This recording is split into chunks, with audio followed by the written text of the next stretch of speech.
पुरी का जगन्नाथ मंदिर साधारण मंदिर नहीं है।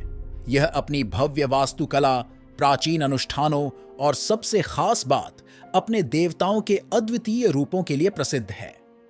दूर दूर से तीर्थयात्री और भक्त यहां आते हैं इसके विशाल स्वरूप और भगवान जगन्नाथ, उनकी बहन सुभद्रा और बड़े भाई बलभद्र की अद्भुत मूर्तियों को निहारने। लेकिन क्या आप जानते हैं कि जगन्नाथ मंदिर की इन असाधारण विशेषताओं के पीछे की कहानी क्या है? यह कहानी प्राचीन काल के पुरी के राजा इंद्रद्युम्न से शुरू होती है, जिनके सपने में एक रात भगवान विष्णु प्रकट हुए। भगवान ने उन्हें अपना मंदिर बनाने का आदेश दिया। राजा इस दिव्य आदेश को पूरा करने के लिए भगवान की सबसे पवित्र और दिव्य मूर्ति की खोज में निकल पड़े। उनकी यह खोज उन्हें नीलाचल के घने जंगलों तक ले गई, जहां उन्होंने नीलमाधव नामक एक मूर्ति के बारे में सुना। नीलमाधव, जो कि नीले रंग के कृष्ण के रूप में पूजित थे, शब्र जनजाति द्वारा गुप्त रूप से एक गुफा में पूजे जाते थे और उसका स्थान केवल जनजाति के मुखिया विश्ववसु को ही पता था। राजा इंद्रद्युम्न ने नीलमाधव की मूर्ति लाने के लिए विद्वान ब्राह्मण युवक विद्यापति को भेजा। विद्यापति ने एक चतुर योजना बनाई और विश्ववसु की बेटी से विवाह कर लिया, जिससे उसने मुखिया का विश्वास अर्जित किया। एक दिन उसने मुखिया को नीलमाधव का गुप्त स्थान दिखाने के लिए मना लिया। विद्यापति उस अद्भुत मूर्ति को देखकर मंत्रमुग्ध हो गए, लेकिन उन्होंने तुरंत राजा को इसकी जानकारी दी। जब विश्ववसु को इस बात का पता चला तो वह बहुत दुखी हो गए।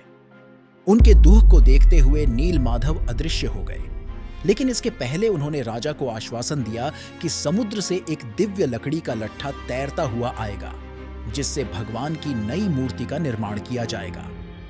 जैसा कि भगवान ने कहा था, एक पवित्र लकड़ी का लट्ठा, जिसे ब्रह्मदारु कहा गया, समुद्र से तैरता हुआ आया और द्वारका से पुरी के तट पर पहुंचा।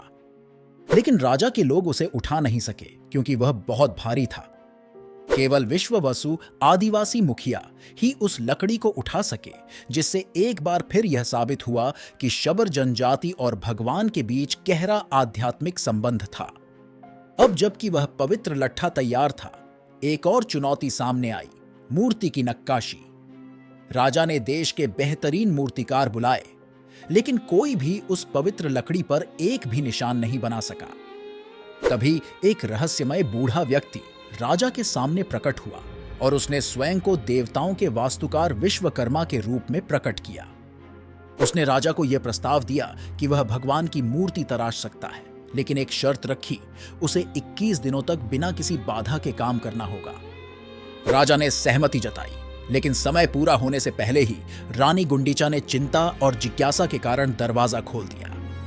अंदर उन्हें कोई बूढ़ा व्यक्ति नहीं मिला, बल्कि 3 अधूरी लेकिन दिव्य मूर्तियां दिखाई दी, जगन्नाथ, सुभद्रा और बलभद्र की। ये अद्वितीय अधूरी मूर्तियां आज भी मंदिर के गर्भगृह में विराजमान हैं, अपनी करुणामयी मुस्कान के साथ लाखों भक्तों का स्वागत करती हैं और उनकी उत्पत्ति आज भी रहस्यमय और पौराणिक कथाओं में लिपटी हुई है।